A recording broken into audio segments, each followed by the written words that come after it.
대법원 전원 합의체가 양심적 병역 거부에 대해서 형사처벌을 할 수 없다고 결론을 내렸습니다. 14년 만에 대법원 판결이 뒤집힌 건데요. 자, 앞으로 남아있는 양심적 병역 거부 재판과 또 대체법무제 도입 등 사회적으로 적지 않은 파장도 일어날 것으로 전망되고 있습니다. 강신업 변호사와 함께 좀 더 알아보도록 하겠습니다.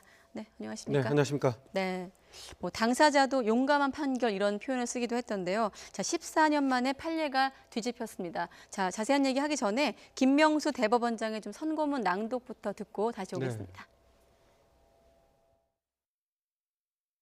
병역 의무의 이행을 일률적으로 강제하고 그 불이행에 대하여 형사처벌 등 제재를 하는 것은 소수자에 대한 관용과 포용이라는 자유민주주의 정신에도 위배됩니다. 그러한 이유에서 양심적 병역 거부는 병역법 제88조 제1항의 정당한 사유에 해당한다는 것이 대법원의 다수 의견입니다. 네, 소수자에 대한 관용과 포용, 저는 이 문구가 좀 들어오던데 어떻습니까? 판결 내용, 법조인으로서도 좀 관심을 갖고 계셨을 것 같은데 네. 어떻게 지켜보셨어요? 사실은 뭐 역사적이라는 말이 이 판결에 어울리는 말인데요. 이 판결이 나오기까지 상당히 이제 기다렸던 사람도 있고 또 반대로 이러한 판결에 대해서 반대하는 입장도 있었고요. 예. 근데 이제 오늘 정리가 된 겁니다. 2004년에 대법원 전원합의체 판결이 있었고요. 그 이후로 14년 만에 이렇게 판례가 변경되게 됐다라고 하는 것이죠. 그러니까 양심적 병역 거부를 정면으로 인정하게 됐다. 이런 의미가 있습니다. 네, 자, 그동안 한 14년 정도 판단을 유지해 왔다가 이렇게 14년 만에 뒤집히게 된 가장 결정적인 판단의 근거는 뭐였다고 보세요? 아무래도 사회적 의식의 변화라고 볼 수 있습니다. 기본권에 대한 어떤 지금도 김명수 대법원장이 얘기했지만 소수자를 보호해야 된다는 자유민주적 기본질서의 어떤 의미가 있거든요. 네. 그런 것들에 대해서 사회 민감성이 향상됐다라고 하는 것이죠. 그것이 이제 가장 기본적인 것인데요. 그래서 사실은 지난 헌재 판결이 나오기 전에도 이미 하급심에서 이 양심적 병역 거부를 이유로 이 양심을 이유로 한 병역 거부 여기에 대해서 무죄 판결이 잇따라 나오기도 했었거든요. 예. 그래서 저번에 이제 헌재 판결이 나왔고 드디어 그런 취지를 살려가지고 이번 대법원 판결이 나왔다고 볼 수 있는데 사실은 이번 대법원 판결은 저번 헌재 판결보다 한 발짝 더 나갔습니다. 저번에 헌재 판결은 대체복무하고 연관을 시켰다면 이번에는 대체복무제하고도 관계없이 정면으로 이 양심의 자유에 근거한 병역 거부를 인정했다고 볼 수 있습니다. 조금 더 확장해서 네. 판결이 나온 거군요. 그렇습니다. 자, 말씀 나온 김에 저희가 어제 5.18 사건 보도할 때도 대법원 전원 합의체라는 곳으로 이제 인용이 됐거든요. 자, 전원 합의체라는 건 어떤 역할을 하는 기구인가요? 전원합의체는 중요한 판결을 할 때, 그 다음에 그 전에 전원합의체에서 만들어진 판결을 바꿀 때, 이런 때 전원 판결을 하게 되는데요. 네. 대법관 3분의 2 이상으로 구성을 합니다. 그래서 2004년에도 대법원 전원합의체가 있었고 1969년에도 대법원 전원합의체가 있었거든요. 근데 2004년에 만들어진 그 전원합의체 판결을 바꾸기 위해서는 네. 다시 전원합의체 판결로 바꿔야 되거든요. 그래서 이번에 이제 전원합의체에 해부를 했었고 9대 4였습니다. 그러니까 9는 무죄 취지로 파기환송을 해야 된다는 거였고 네. 4명은 유죄를 유지해야 된다는 입장이었죠. 네, 앞으로가 이제 중요하지 않겠습니까? 네. 이제 확정 판결이 나왔기 때문에 유사 사건들에 대한 양심적 병역 거부 사건과 관련해서 좀 영향을 미칠 텐데 어떤 영향을 미칠까요? 좀 다 무죄가 나오는 건 아니지 않습니까? 어떻게 일단은 될까요? 예. 지금 대법원에 약 227건 정도가 계류 중이라고 합니다. 예.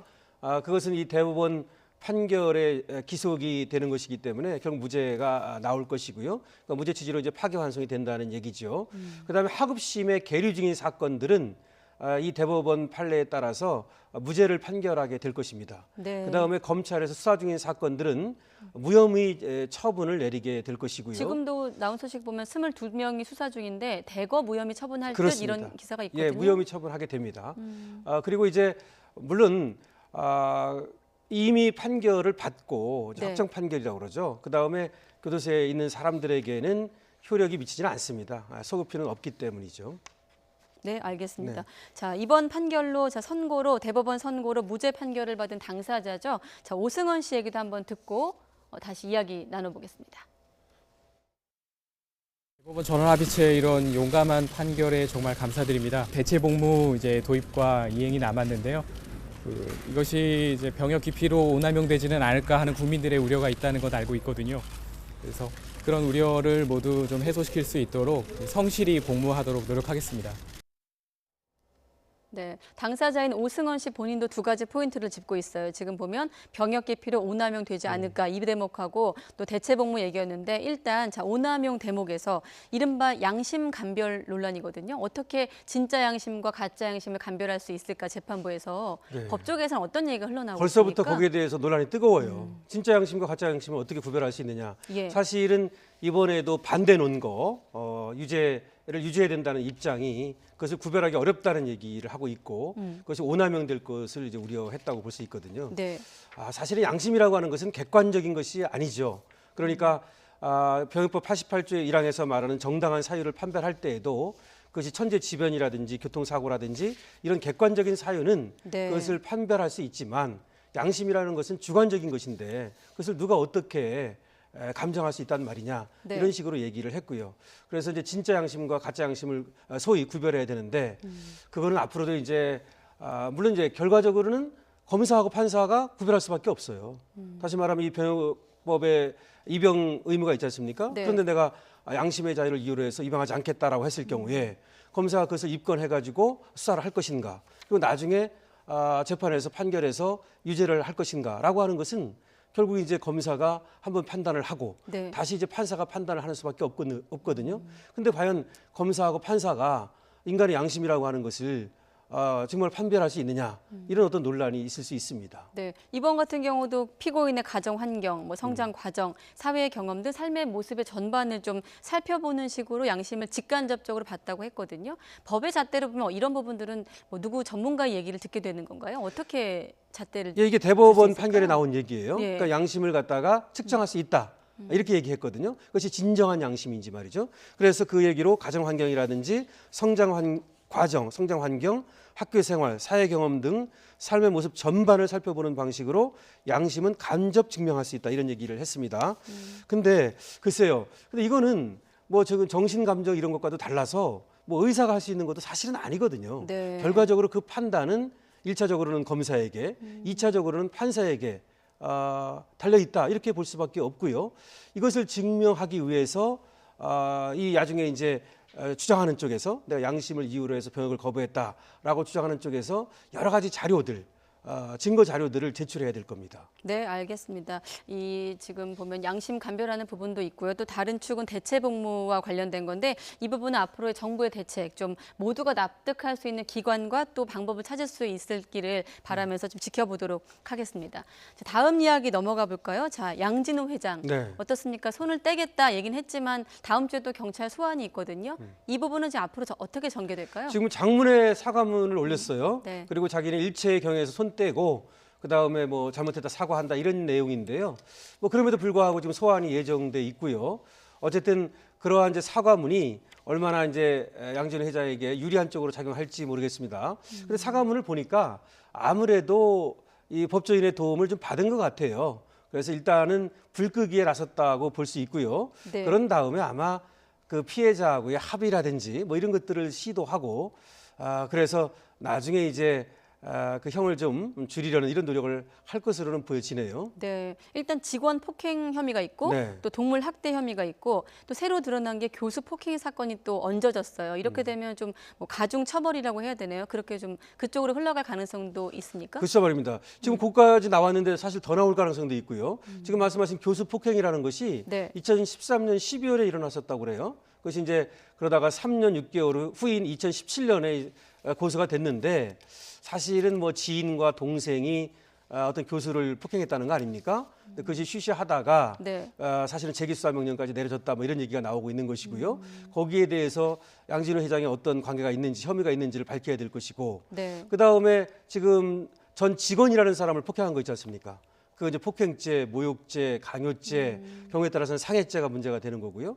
그거 말고 사실은 이 웹하드 이것과 관련해 가지고 사실은 불법 음란물, 불법 음란물 예. 유통 방조 혐의죠, 방치 혐의 네. 이거와 관련해 가지고 조사를 받고 있었거든요.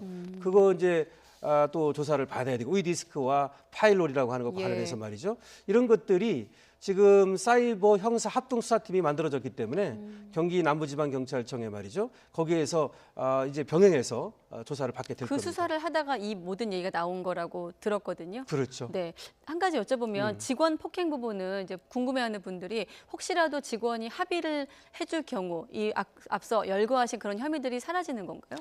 사실 어떻게 그럴 것 되는 같아요. 왜냐하면 이 상해죄라고 하는 것은 일단 진단서가 들어가야 되거든요. 예. 근데 진단서는 지금 또 오래된 일이고 과연 들어갈 수 있을지 이제 의문이고요.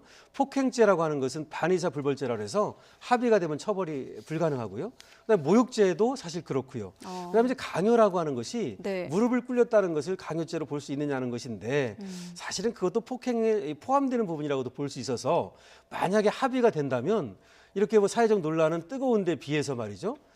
그냥 용두사미가 돼버릴 가능성도 사실 있다고 보여지거든요. 네, 알겠습니다. 자, 양진호 회장에 대한 얘기했고 이번엔 한 국회의원의 음주운전 적발 네. 얘기 좀 눈살을 찌푸리는 소식이 아닐 수 없는데 어떻습니까? 이용주 의원, 민주평화당 이용주 의원이 음주운전하다가 적발이 됐는데 먼저 좀 이용주 의원 얘기부터 듣고 다시 오겠습니다.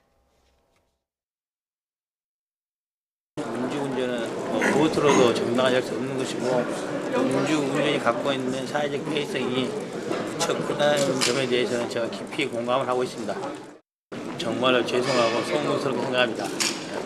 다시는 이런 일이 있지 않도록 자숙과 반성의 시간을 갖도록 하겠습니다. 죄송합니다. 법안에 동의한 사람으로서 굉장히 창피스럽고 잘못됐다고 생각합니다. 네, 사회적 폐해도 음주운전의 사회적 폐해도 본인이 직접 인정을 했고 자숙과 반성의 시간도 갖겠다고 사과를 했습니다마는 본인도 말한 것처럼 법안에 동의를 했습니다. 이른바 윤창호법, 음주운전 관련 법이잖아요. 그래서 아마 좀 더 논란이 큰 것 같은데. 네. 본인도 사실은 그 음주운전에 대해서 폐해를 여러 번 얘기했고, 그다음에 이제 본인이 또 부장검사 출신이거든요. 네. 또 그리고 윤창호법에 대해서도 거기 이제 동의를 했고 그랬는데 뭐 모르겠습니다. 어쨌든 지금 0.089% 적은 건 아니에요. 마침 오늘부터 그 전에는 0.05%였잖아요. 네. 0.03%로 처벌 기준이 내려갔어요. 지금 나온 게 0.089%인데 근데 어제 네. 이제 예. 적발이 됐다는 얘기인데 오늘부터는 이제 0.03%로 처벌 기준이 내려갔고요.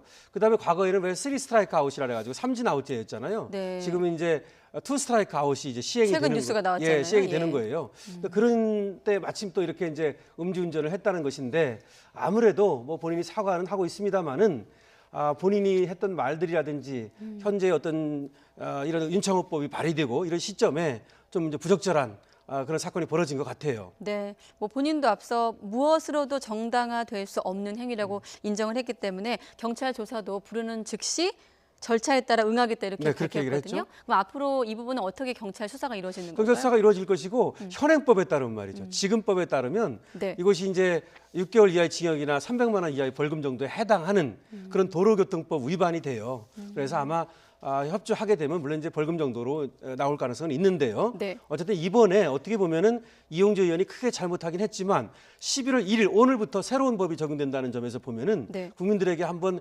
이렇게 음주운전의 또 폐해를 위험성을 알리는 뭐 그런 점도 있다고 봐서 이걸 전화위복의 기회로 삼으면 어떨까 싶습니다. 네, 사실 청문회 한때는 스타였는데 지금은 말입니다. 국민 앞에 고개를 숙이게 됐습니다. 자, 이용주 의원 얘기까지 나눠봤습니다. 네, 강신업 변호사였습니다. 고맙습니다. 네.